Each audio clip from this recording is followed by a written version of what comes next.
नमस्कार दोस्तों, स्वागत है आपका फिर से एक बार माया ऐप पर। माया ऐप के तहत आज बॉलीवुड फ्लैशबैक में हम बात करने वाले एक ऐसे अभिनेता के बारे में जिनका कॉमिक सेंस इतना लाजवाब था कि लोग हंसते हंसते लोटपोट हो जाते थे। यूं तो लोगों को हंसाना दुनिया का सबसे मुश्किल काम माना जाता है, लेकिन इन्होंने इसी काम में महारत हासिल कर रखी थी। ये जितने अच्छे कलाकार थे उतने ही अच्छे इंसान भी थे। और यूं तो बॉलीवुड फिल्म इंडस्ट्री में कई कॉमेडियन आए और कई कॉमेडियन गए, लेकिन इन्होंने अपने टैलेंट के दम पर बॉलीवुड फिल्म इंडस्ट्री में अपना नाम सुनहरे अक्षरों में दर्ज करा लिया था। जी हाँ, मैं बात कर रहा हूं the one and only the most talented actor and brilliant comedian Mehmood Ali Khan के बारे में। तो चलिए शुरू से शुरुआत करते हैं और जानते हैं इनकी जिंदगी से जुड़ी ढेर सारी बातें। महमूद साहब का जन्म 29 सितंबर 1932 को मुंबई में हुआ था। इनके पिताजी का नाम था मुमताज अली खान और इनकी माताजी का नाम था लतीफुन्निसा। महमूद साहब के पिता मुमताज अली खान 40-50 के दशक में बॉलीवुड फिल्म इंडस्ट्री के जाने माने डांसर और एक्टर रह चुके थे। इनके पिताजी का एक डांस ट्रूप भी था जो अलग अलग लोकेशंस पर जा करके डांस का शोज किया करते थे, एक्टिंग के शोज किया करते थे। एक बार की बात है, इसी शोज के दौरान महमूद साहब के पिताजी की तबीयत बिगड़ गई, जिस कारण से वो शो कर नहीं पाए और वहाँ जो ऑडियंस थे वो भड़कने लगी। तो उस कच्ची उम्र में ही महमूद साहब स्टेज पर कूद गए और लोगों का खूब मनोरंजन किया और लोगों का गुस्सा शांत कर दिया। इसी तरह से उनकी शुरुआत हो गई स्टेज की।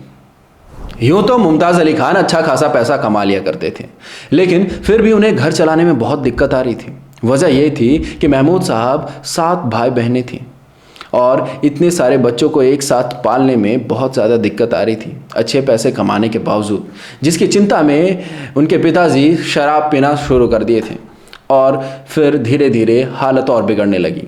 फिर महमूद साहब की बहन फिल्मों में काम करना शुरू कर दिए, लेकिन फिर भी हालत बहुत हद तक नहीं सुधरी।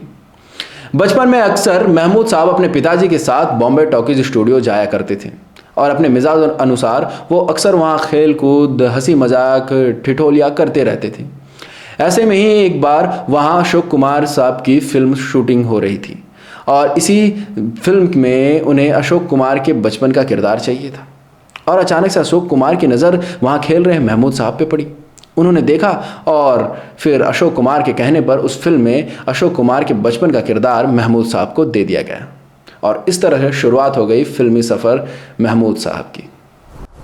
इतने कम उम्र में फिल्म करने के बाद भी महमूद साहब को इस फिल्म से कुछ खास फायदा नहीं हुआ।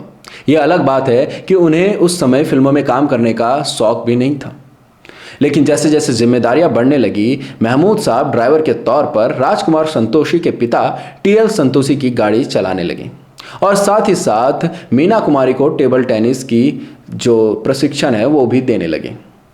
उन्हें TL संतोषी की गाड़ी चलाने से 75 रुपये मिल जाते थे और मीना कुमारी को टेबल टेनिस सिखाने से 100 रुपये तनख्वाह मिलती थी, जिससे उनका गुजर बसर अच्छे से चल जाता था। एक बार की बात है, मीना कुमारी को टेबल टेनिस सिखाने के दौरान महमूद साहब की मुलाकात मीना कुमारी के बहन मधु से हुई और पहली नज़र में उन दोनों को आपस में प्यार हो गया। धीरे धीरे नज़दीकियाँ बढ़ने लगी और बात शादी तक पहुँच गई, लेकिन ये नज़दीकियाँ, ये प्यार दोनों के परिवार वालों को मंजूर नहीं थी। दोनों के परिवार वाले शादी के खिलाफ थे, लेकिन जीत आखिर में प्यार की हुई और दोनों ने आपस में शादी कर लिया। शादी से इन दोनों को 4 बच्चे हुए। जब पहला बच्चा हुआ तो महमूद साहब को अपनी जिम्मेदारियों का एहसास हुआ और उन्होंने फिर फिल्मों में काम करने का इरादा कर लिया। महमूद साहब ने जब सोच लिया कि अब उन्हें फिल्मों में ही काम करना है, तो वो PL संतोषी साहब की गाड़ी सिर्फ इसी इरादे से चलाया करते थे कि उन्हें रेगुलरली स्टूडियो विजिट करने का मौका मिले और क्या पता किसी दिन स्टूडियो विजिट के दौरान उन्हें किसी फिल्म में ऑफर मिल जाए और वो फिल्म में काम करने लग जाए। एक बार की बात है, कुछ ऐसा ही हुआ।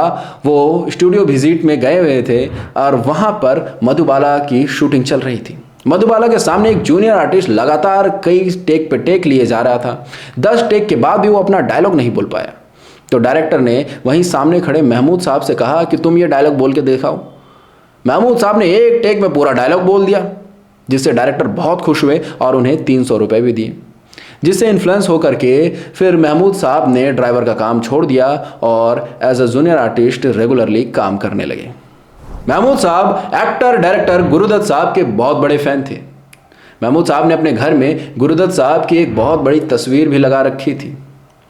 बहुत समय तक महमूद साहब ने एज अ जूनियर आर्टिस्ट फिल्मों में काम किया और गुरुदत्त साहब की भी कई फिल्मों में उन्होंने काम किया और अच्छा काम किया। इसके बाद एक मौका ऐसा आया कि गुरुदत्त साहब ने महमूद साहब को अपनी फिल्म प्यासा में अपने छोटे भाई के किरदार के लिए लॉक कर लिया।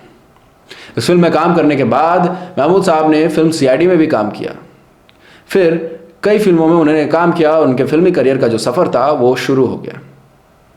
कई फिल्मों में काम करने के बाद भी महमूद साहब को कुछ बैनर्स अपने यहाँ काम नहीं दे रही थी। जैसे कि ओम बैनर के लिए जब महमूद साहब ने स्क्रीन टेस्ट दिया तो ओम वालों ने उन्हें ये कहकर मना कर दिया कि तुम कभी भी एक्टर नहीं बन सकते। काफ़ी समय बाद जब महमूद साहब ने अपने टैलेंट के दम पर अपने एक्टिंग का लोहा फिल्म इंडस्ट्री को मनवाया तो ओम वालों ने भी उन्हें कास्ट किया और अपनी फिल्मों में काम दिया।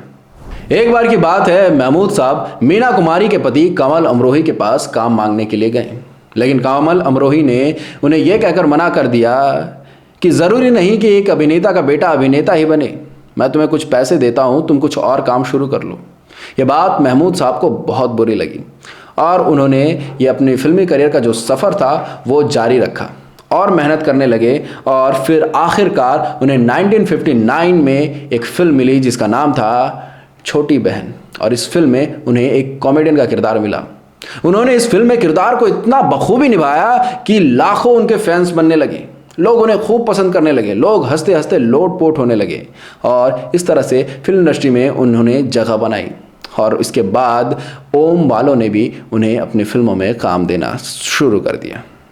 इसके बाद लगातार महमूद साहब की झोली में एक से बढ़कर एक कई फिल्में आने लगी और उन्होंने अपने टैलेंट के दम पर हर एक फिल्म में अपने किरदार को प्रूव किया और ऑडियंस के दिलों में जगह बनाई।